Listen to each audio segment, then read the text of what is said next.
Hello दोस्तों, अभी बारिश का मौसम है और बारिश के टाइम में देखिए इस बंदे को।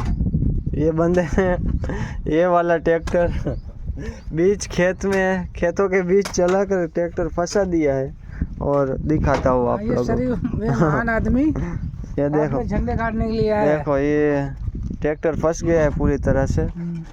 इसको दूसरे ट्रैक्टर से निकालना पड़ेगा। अभी ट्रैक्टर खाली हो रहा है झंडे काटने के लिए। अभी देखते हैं। इसको इतना पता नहीं कि इधर खेत है, नहीं घुसाना चाहिए। पूरा 1-2 फीट चल गया है नीचे, उधर भी।